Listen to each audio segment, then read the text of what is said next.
Bonjour, on se retrouve aujourd'hui pour parler de smartphones durcis, anti-choc et étanches avec le Crosscall Tracker X4, donc le dernier smartphone haut de gamme de la marque Crosscall. Donc pour la petite histoire, Crosscall c'est une boîte française qui est basée à Aix-en-Provence et qui est spécialiste des appareils durcis. Donc ce Tracker X4 vient remplacer logiquement le Tracker X3, vous avez tout compris. Le Tracker X3 donc, qui était un très bon smartphone durci, et celui-ci prend un peu la relève et ajoute une particularité sur laquelle par laquelle on va commencer, qui est l'intégration d'une action cam à l'arrière.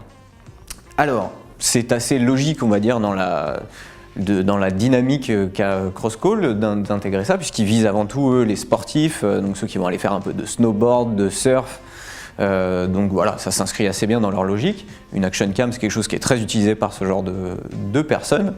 Mais on peut se poser la question finalement, est-ce que ça vient vraiment remplacer une GoPro ou pas du tout? On va tout de suite répondre à la question. Pour l'instant, non.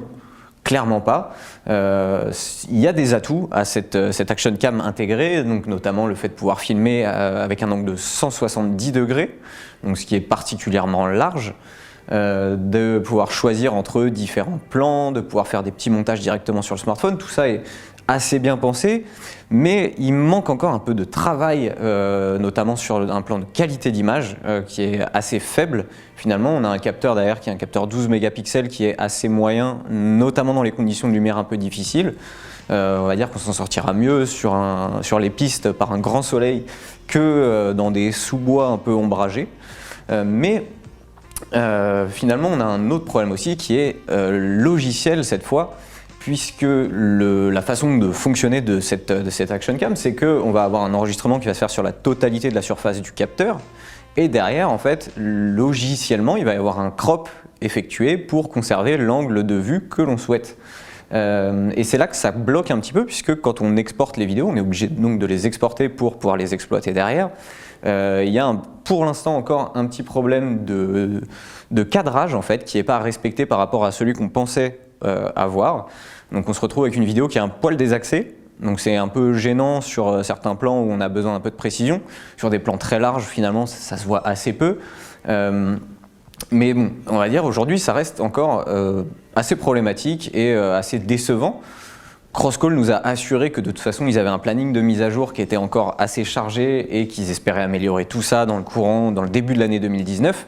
Mais pour l'instant, on ne va pas dire que cette action cam va faire le boulot d'une action cam dédiée. On est encore assez loin. Ce qui est intéressant quand même aussi avec cette action cam, c'est que Crosscall propose quelques petits accessoires qui viennent se clipser sur le téléphone. Donc on va avoir par exemple ici un harnais qui permet de fixer le smartphone sur le torse, donc un peu comme on pourrait le faire avec une action cam classique. Et donc en fait on a un système de fixation sur le smartphone avec ici un petit espace qui est magnétique, donc qui va venir renforcer la connexion. Hop. Et donc il suffit d'insérer le smartphone tac dedans. Hop, et donc là, on a le smartphone qui vient se positionner comme ça.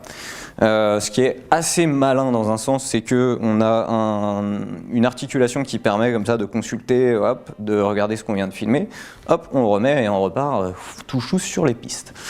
Donc il y a des choses qui sont bien pensées. En fait, on sent qu'il y a une intention qui est intéressante derrière cette action cam, mais qu'il y a une maîtrise qui est pour l'instant absente. C'est assez dommage puisque c'est vraiment la particularité de ce smartphone qui est sur tout le reste entre bon et très bon, voire excellent.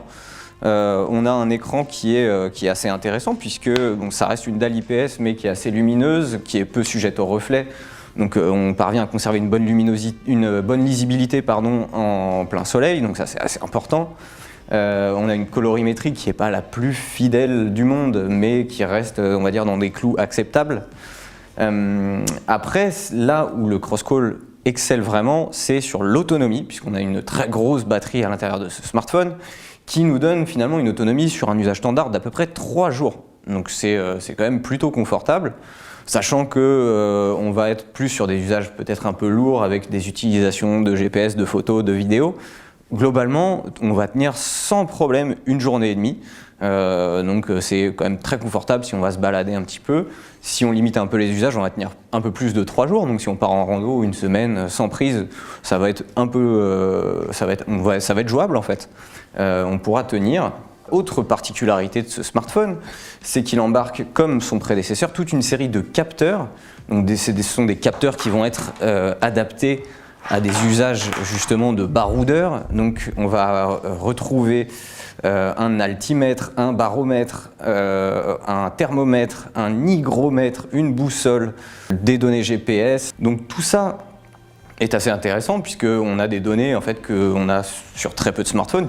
Typiquement, d'avoir un altimètre, ça peut être très utile quand on fait de la rando ou du ski, qu'on sort un peu des sentiers battus.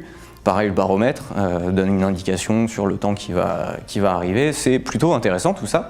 Après, c'est assez dommage la manière dont exploitent ces capteurs Crosscall, puisque en fait, on n'a pas de suivi de ces données. C'est-à-dire que quand on ouvre l'application, on va accéder, voilà, là j'ouvre l'application et je vois qu'on est à 1009 hectopascales, donc c'est très bien. Mais le problème, c'est que je ne peux pas avoir une courbe de suivi, par exemple, d'évolution. Parce que là-dessus, ce qui est intéressant, c'est surtout de voir si on est sur une courbe plutôt ascendante, descendante, de pouvoir avoir un tracé de l'altimètre, par exemple, ou un tracé GPS. Donc ça, on pourra l'avoir, le tracé GPS, par des applications tierces. Mais tout le reste, en fait, ne va pas être exploitable par d'autres applications. Et c'est dommage que Crosscall ne propose pas sa propre application qui permet de gérer tout ça un peu plus, de manière un peu plus intelligente, finalement, et plus poussée que de simplement avoir une donnée brute à un instant T.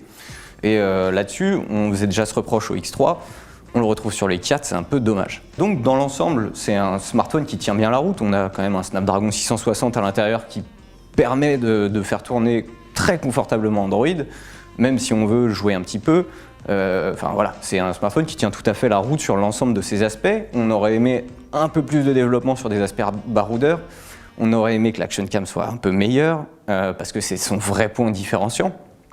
Mais au final, ça reste tout de même un des meilleurs smartphones durcis. Et surtout, ce qui est très intéressant, c'est que c'est un smartphone qu'on peut laisser tomber sans problème. Et donc là, je le fais tomber. Voilà, donc il tombe quand même d'une belle hauteur. Et il n'a rien. Bon, vous direz, il est tombé une fois, je l'ai fait tomber quand même quelques fois avant de tourner cette vidéo, et il n'a pas un pet. On a à l'avant des verres Gorilla Glass, à l'arrière aussi pour protéger l'optique, donc tout ça c'est très solide. On a un revêtement un peu gommé qui prend pas du tout les traces, donc ça c'est plutôt intéressant puisque s'il tombe, il n'y aura pas un petit pet par-ci, un petit pet par-là. Donc tout ça est assez bien fini, c'est étanche. Ben voilà, c'est un smartphone qui est assez complet dans cet usage baroudeur. On aurait aimé que ça aille un peu plus loin. Il y a des aspects qui vont évoluer d'après ce que nous dit Crosscall, donc ça c'est très bien. À l'heure actuelle, il faut quand même débourser 700 € pour se l'offrir. Donc on est sur un tarif qui est quand même relativement élevé. Après, c'est le prix d'un smartphone durci haut de gamme comme celui-ci. On a quasiment un seul concurrent sur le marché qui est le 4S61, qui lui est un produit plus orienté vers les professionnels du bâtiment que vers les amateurs de sports extrêmes, en tout cas dans le marketing et dans la présentation qui en est faite. Ce Crosscall Tracker X4 reste néanmoins l'un, si ce n'est le meilleur smartphone aujourd'hui pour les baroudeurs. Il pourrait devenir vraiment excellent si jamais Crosscall arrivait à maîtriser cette action cam. Pour le moment, c'est pas le cas, donc c'est un peu en demi-teinte, mais si vraiment vous cherchez un truc costaud, endurant, bah, c'est probablement ce Crosscall Tracker X4 qu'il vous faut.